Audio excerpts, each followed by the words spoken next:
Welcome এই video এই ভিডিওতে আমরা ইন্ডাস্ট্রিয়াল ইলেকট্রনিক্স অর্থাৎ 10 সিঙ্গেল ফেজ সাইক্লো কনভার্টারের কার্যপ্রণালী যে রচনামূলকটা আছে সেটা একদম সংক্ষেপে দেখবো। তো চলো ভিডিওটা শুরু করা যাক। দেখো, সিঙ্গেল ফেজ সাইক্লো কনভার্টার শুরু করার আগে তোমাকে আগে জানতে হবে সাইক্লো কনভার্টার কি। তো সাইক্লো কনভার্টার হচ্ছে একটা এসি টু এসি কনভার্টার যেটা ফ্রিকোয়েন্সিকে পরিবর্তন করে। তো ধরো তোমার কাছে আছে 50 হার্জ, কিন্তু তোমার দরকার কত 100 হার্জ, সেই ক্ষেত্রে আমরা সাইক্লো কনভার্টার ব্যবহার করতে পারি। আবার ধরো তোমার দেওয়া আছে 100 হার্জ, তোমার দরকার কি 50 হার্জ, সেই ক্ষেত্রে আমরা কি সাইক্লো কনভার্টার ব্যবহার করতে পারি। অর্থাৎ ফ্রিকোয়েন্সিকে পরিবর্তন করতে মূলত ব্যবহার করা হয় সাইক্লো কনভার্টার, আর এটা এসি টু এসি ডিভাইসে ব্যবহার করা হয়। আশা করি ক্লিয়ার। তো দেখো, সাইক্লো কনভার্টার আমাদের বই যেটা আছে, সাইক্লো কনভার্টার দুই প্রকার, সেটা সিঙ্গেল ফেজ আর একটা হচ্ছে কি, একটা সিঙ্গেল ফেজ, একটা হচ্ছে থ্রি ফেজ। ক্লিয়ার। তো এটার আবার দুইটা মোড থাকে, একটা স্টেপ আপ এবং স্টেপ ডাউন, কিন্তু আমাদের বই উল্লেখ করা নেই কোনটার বর্ণনা করতে হবে। তো আমরা যেটা বর্ণনা করি না কেন এক, তো আমরা মূলত এখানে বর্ণনা করবো যে আমাদের দেওয়া থাকবে, ধরো ইনপুটে দেওয়া থাকবে 50 হার্জ, সাপোজ বলতেছি আর কি, আর আমরা আউটপুটে দেখাবো 25 হার্জ। অর্থাৎ ইনপুট যদি ফ্রিকোয়েন্সি এফআই হয়, তো আউটপুট ফ্রিকোয়েন্সি এফ নট সমান সমান এফআই বাই টু। এটা কী বললো আমি জানি, তোমার মাথায় ঢুকে নেই, ঢুকানোর দরকার নেই, সেটা আমরা পরবর্তীতে ব্যাখ্যা জানানোর মাধ্যমে দেখবো। তো চলো ভিডিওটা শুরু করি। তো এটা হচ্ছে একটা আমাদের সাইক্লো কনভার্টারের চিত্র, যেখানে চারটা থাইরেস্টর আছে, T1 N1 T2 N2। এই T1 এবং N1কে বলা হয় পজিটিভ গ্রুপ অফ থাইরেস্টর, এবং T2 এবং N2কে বলা হয় নেগেটিভ গ্রুপ অফ থাইরেস্টর। এটা হচ্ছে ট্রান্সফর্মার, এটা হচ্ছে লোড। তো দেখো, যখন আমরা বর্ণনা করবো তো আমরা ধরে নেবো যে চিত্রটা কিছুটা এরকম, অর্থাৎ এখানে যে ট্রান্সফর্মার আছে সেটা আমাদের দেখার দরকার, আমরা ধরে নেবো এখানে ডিরেক্ট এসি সাপ্লাই হচ্ছে, কারণ সাইক্লো কনভার্টার মানে এসি টু এসি কনভার্টার। তো এটা বোঝার আগে আমাদের বুঝতে হবে এই সাইকেলটা, আমরা কি জানি এসি কিভাবে গঠিত, বা এসি কারেন্ট কি সময়ের সাথে কারেন্টের দিকেও মান পরিবর্তন হয়। তো এসি কারেন্ট কিভাবে প্রভাবিত হইতেছে, তো দেখো এটা হচ্ছে কি একটা সম্পূর্ণ সাইকেল এই পর্যন্ত, আর এটা হচ্ছে একটা হাফ সাইকেল। ক্লিয়ার। এটাকে বলি আমরা পজিটিভ হাফ সাইকেল, এটাকে বলি নেগেটিভ হাফ সাইকেল। এটা পজিটিভ হাফ সাইকেল, এটা নেগেটিভ হাফ সাইকেল, এটা আসলে আমরা সবাই জানি। তখন এটার সাথে এটা সম্পর্কে সেটা আমরা এখন দেখবো। তো ধরো, যখন পজিটিভ হাফ সাইকেল আসবে, তখন এই যে থাইরেস্টরগুলো আছে এক একটা এক এক আচরণ করবে, কি করবে সেটা আমরা এখন দেখবো। তো দেখো, যখন পজিটিভ হাফ সাইকেল হবে, পজিটিভ হাফ সাইকেলের সময় T1 এবং N1 ফরওয়ার্ড বায়াস হবে, T2 এবং N1 রিভার্স বায়াস। আবার নেগেটিভ হাফ সাইকেল, অর্থাৎ যখন এই যে হাফ সাইকেল আসবে সেই সময় T2 এবং N1 ফরওয়ার্ড বায়াস হবে, এবং T1 এবং N2 নেগেটিভ রিভার্স বায়াস হবে। তো আমরা ভালোভাবে দেখি, যখন আমরা পজিটিভ হাফ সাইকেল দিব তখন N1 এবং N2 ফরওয়ার্ড বায়াস, অর্থাৎ এই দুইটাতে কারেন্ট প্রবাহিত হবে পজিটিভ হাফ সাইকেলের সময়। তো যখন আবার নেগেটিভ হাফ সাইকেল আসবে তখন N1 এবং T2 কি ফরওয়ার্ড বায়াস হবে, এবং বাকিগুলো রিভার্স বায়াস হবে। আসলে কোন সময় কোনো রিভার্স এবং ফরওয়ার্ড হবে এটা আমরা বুঝে গেছি। তো এখন আসো কার্যক্রম। এটা হচ্ছে আমাদের সাপ্লাই। তো যখন আমরা এখানে গেটে এসি, এই জায়গায় এসি সাপ্লাই দিব, যখন AC supply positive half cycle আসবে, পজিটিভ হাফ সাইকেলের সময় কী হবে, T1 এবং N2 কি ফরওয়ার্ড বায়াস থাকবে। তো সর্বপ্রথম আমরা যখন পজিটিভ সাপ্লাই দিব তখন এ হবে পজিটিভ, এই প্রান্ত পজিটিভ, এটা হবে নেগেটিভ, এটা হবে পজিটিভ, এবং এটা হবে কি নেগেটিভ। ক্লিয়ার।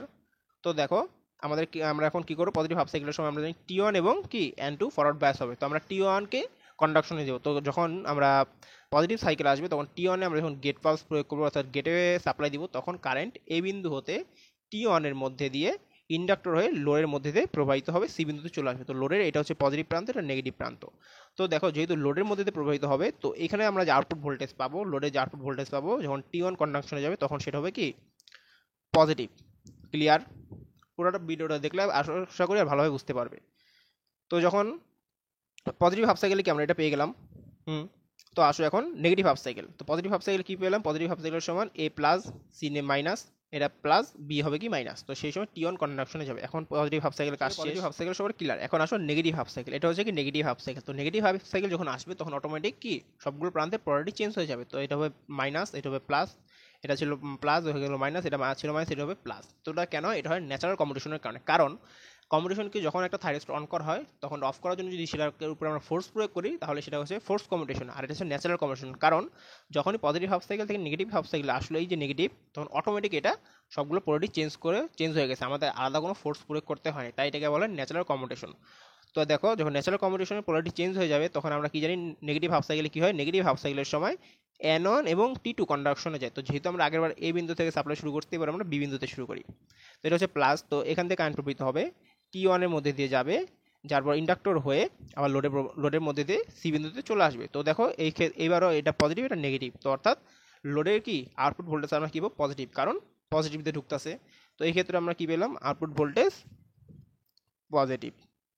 আশা করি এতটুকু ক্লিয়ার। তো এখন আসে পরবর্তী পজিটিভ হাফ সাইকেল। তো এই পরবর্তী পজিটিভ হাফ সাইকেলের সময় কি হবে, আবার এই প্লাস হবে, সি মাইনাস, এটা প্লাস, এটা আবার মাইনাস হবে, অর্থাৎ আগের পর্যায়ে চলে আসবে। তো এই সময় আমরা কি করব, এই সময় আমরা N2-কে কন্ডাকশন করব, T1-কে নয়। কেন, কারণ আমরা কি বলছি, এখানে আমাদের ধরো এখানে মোট ফ্রিকোয়েন্সি আছে, আমরা ফ্রিকোয়েন্সি পেলাম F1 বা Fi। ক্লিয়ার। তো আমাদের টার্গেট হচ্ছে আউটপুট যে এখানে আউটপুট ফ্রিকোয়েন্সি আমরা যেটা পাবো এফ নট সমান সমান 1 fi/2, অর্থাৎ মোট ফ্রিকোয়েন্সি অর্ধেক, অর্থাৎ কমাবো। যেহেতু কমাবো সেই ক্ষেত্রে আমরা এখন N2-কে ট্রিগার করবো। এখন তুমি বলবা যদি N1-কে ট্রিগার করি, তো N1-কে ট্রিগার করলে কি হবে, আরেকটা পজিটিভ হাফ সাইকেল আসবে। তো তোমার যদি কোনো সময় ফ্রিকোয়েন্সি ভাগ 3 অর্থাৎ 3 ভাগ করা প্রয়োজন পড়ে মোট ফ্রিকোয়েন্সিকে, সেই ক্ষেত্রে তুমি এটাকে আবার পজিটিভ হাফ সাইকেল অর্থাৎ T1-কে আবার কন্ডাকশনে নিতে পারো। সেটা তোমার ক্ষেত্রে তুমি নিতে পারো, এটা আমাদের দেখার দরকার নেই, আমরা বোঝার জন্য বলবো। সেটা হইতেছে এফ নট সমান সমান আমাদের টার্গেট f1/2, এটা আমরা প্রমাণ করব। তো দেখো পরবর্তী পজিটিভ হাফ সাইকেলের সময় আমরা কি করবো, N2-কে কন্ডাকশন করবো। তো কারেন্ট কোথা দিয়ে প্রবাহিত, অবশ্যই এদিক দিয়ে প্রবাহিত হওয়ার সময় এটা হচ্ছে লোড, তো এটা কি নেগেটিভ, এটা হচ্ছে পজিটিভ। যেহেতু কারেন্ট এদিকে প্রবাহিত হইতেছে, তারপর এদিক দিয়ে চলে আসবে ইন্ডাক্টর হয়ে, তখন এটা N2 এর মধ্যে দিয়ে প্রবাহিত হয়ে কি বি বিন্দুতে চলে এসে সার্কিটটি পূর্ণ করবে। তো দেখো আমরা এতদিন জানতাম লোডের এটা পজিটিভ, এটা নেগেটিভ, এটা পজিটিভ, এটা নেগেটিভ, কিন্তু এবার দেখো কারেন্ট তার বিপরীত দিক দিয়ে ঢুকছে। যেহেতু বিপরীত দিক দিয়ে ঢুকছে, তো অবশ্যই কি নেগেটিভ সাইকেল উৎপন্ন হবে। তো এটা অবশ্যই কি নেগেটিভ সাইকেল উৎপন্ন হবে। ক্লিয়ার? তো আবার যখন নেগেটিভ সাইকেল আসবে, পজিটিভ আর নেগেটিভ সাইকেল আসবে, নেগেটিভ সাইকেলের সময় এটা নেগেটিভ, এটা পজিটিভ, এটা নেগেটিভ, এটা পজিটিভ। তো সেই ক্ষেত্রে এখন আমরা কি করব, এখন আমরা N1 এবং T2 কে কন্ডাকশন নেব। কিন্তু আগেরবার যদি আমরা T2 কে কন্ডাকশনে নিয়েছি, এবার আমরা N1 কে কন্ডাকশনে নেব। N1 কে যেহেতু কন্ডাকশনে নেব, তো কারেন্ট কি এখান দিয়ে প্রবাহিত হবে। তো সি বিন্দুতে কারেন্ট কি এদিক দিয়ে প্রবাহিত হবে, ইন্ডাক্টর হয়ে N2 হয়ে এই বিন্দুতে চলে আসবে। এই সময় কি লোডে দেখো বিপরীত দিক, এটা মাইনাস এটা প্লাস, তো লোড বিপরীত দিকে যাচ্ছে। তো এইখানে আমরা আউটপুট ভোল্টেজ পাবো নেগেটিভ। তো দেখো এটা হচ্ছে আমাদের সেই নেগেটিভ আউটপুট ভোল্টেজ। তো আমাদের ব্যাখ্যা মূলত এটাই। এখন আমরা যেটা বলছিলাম, ওই যে এটা প্রমাণ করা যায় কিনা আমরা এখন দেখব। তো দেখো আমরা কি জানি, কোন ফ্রিকোয়েন্সি নির্ণয় সূত্র হচ্ছে 1/T, এখানে টি হচ্ছে টাইম পিরিয়ড, এটা আমরা জানি জাতীয় সূত্র। তো এটা হচ্ছে পূর্ণ সাইকেল, তো এই পূর্ণ সাইকেলের টাইম পিরিয়ড কত, অবশ্যই টি। তো এটা পূর্ণ সাইকেল টাইম পিরিয়ড যদি টি হয়, আর আমি তোমাকে যদি এই যে এসি সাপ্লাই যদি ফ্রিকোয়েন্সি নির্ণয় করতে হবে, তুমি কি করবে, তুমি নির্ণয় করবে এফআই বা এফ নট সমান সমান 1/T, এটা হচ্ছে কি এই সাইকেলের ফ্রিকোয়েন্সি। ক্লিয়ার? তো সেম প্রসেস, এটা কি যেহেতু এটা পূর্ণ সাইকেল টি, তো দেখো এখানে দুইটা পজিটিভ আর দুইটা নেগেটিভ, তো এটা অ্যাভারেজ যে সাইকেলটা হবে সেটা দাঁড়াবে কিছুটা এরকম, পুরোটা মিলে একটা। ক্লিয়ার?